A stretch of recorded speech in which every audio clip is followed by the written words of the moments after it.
Hola, ¿qué tal? Gracias por estar ahí. Si tienes unos minutitos, te puedo explicar rápidamente una metodología activa para promover el aprendizaje en el aula.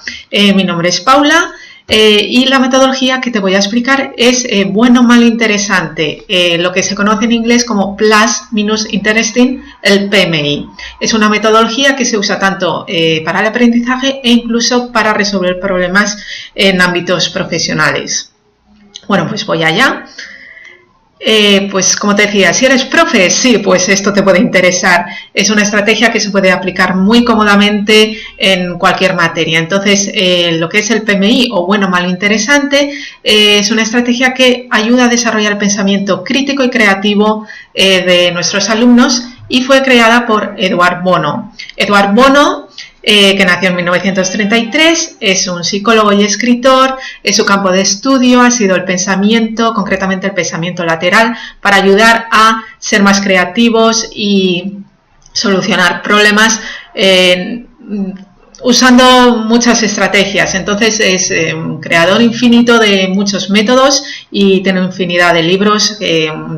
Una persona que aún está en activo, y si no lo conocías te invito a investigar un poquito más de él porque merece la pena.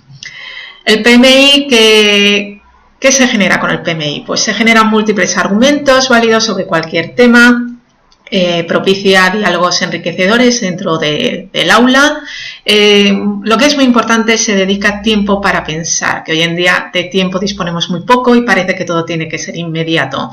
Entonces esto ayuda a no quedarse con la primera reacción que tenemos sobre cualquier tema. Por lo tanto, se pueden ver las cosas desde perspectivas distintas y, como no, al final ayuda a la toma de decisiones. Los recursos necesarios, desde los más básicos de los que dispongas hasta los más sofisticados en un aula, pero recursos mínimos que necesitas es un recurso temporal, que es una sesión de clase, no te va a hacer falta más tiempo. Luego es un aula adecuada al número de alumnos que tengas, una pizarra para anotaciones que sean interesantes. Eso sí, una disposición de mesas que propicie el trabajo en equipo y el diálogo entre todos tus alumnos y, como no, papel y algo para escribir. Como verás, no se necesita nada más. Un procedimiento, pues yo he querido sintetizarlo pues en 6 pasitos. Tendrás que empezar por un tema que previamente has escogido y proponerlo. Según el tema que sea y el número de alumnos que tengas, pues puedes hacer grupos, un mínimo de 3 está bien, o de manera individual. Luego, en un papel que se le dará a cada alumno, pues tienen que hacer o 3 columnas o dividirlo en 3 partes, donde van a anotar secuencialmente pues los aspectos positivos, el plus, los aspectos negativos, el minus, o los aspectos interesantes, ¿no? Interesting. Con 15 minutitos máximo basta para que anoten todos estos aspectos y luego pues tienes que dar paso a que se generen los argumentos y los diálogos.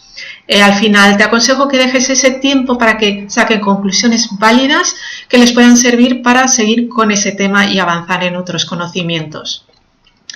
Las competencias que vas a trabajar en clase son, pues como no, la comunicación lingüística, aprender a comunicarse, aprender a aprender sobre conceptos, sobre argumentos que dicen otros, que no habían pensado antes, conciencia y expresiones culturales, deberán conocer la materia de la que están hablando, expresarse propiamente, y competencias sociales y cívicas, pues respetar los turnos de diálogo, rebatir con civismo y educación. En cuanto a dificultades y ventajas, pues ventajas son muchas, se pueden aplicar a distintos niveles de aprendizaje y edades, a muchas asignaturas. Se practica el pensamiento a través de la escritura, que hoy en día escribimos muy poquito y creo que es todavía necesario ejercitar este punto. Potencia el diálogo, hay una escucha, hay una retroalimentación, hay una respuesta y al final se potencia un consenso. Dificultades, pues tienes que ser tú como tutor buen conocedor del tema. Te aconsejo que hagas esta práctica previamente y verás que aún así, aunque creas que has pensado en todos los aspectos positivos, negativos, interesantes, seguro que los alumnos te seguirán sorprendiendo, ¿no?, con sus respuestas. Necesitas ser un buen moderador para que no se desvirtúe el tema y haya un orden en clase. Y luego, al final, pues importante, yo creo que es muy importante, es guiar a los alumnos hacia esas conclusiones, ¿no?, que se necesitan al final para que sinteticen lo que han trabajado.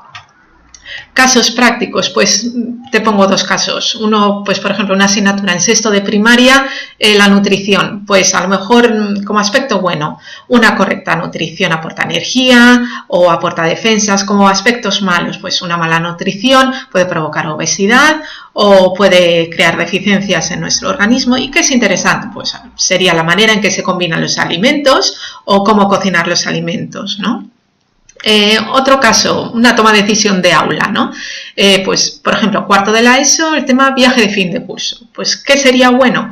El destino que escojan, que empiezan a tener ya un poco de autonomía sin los papás.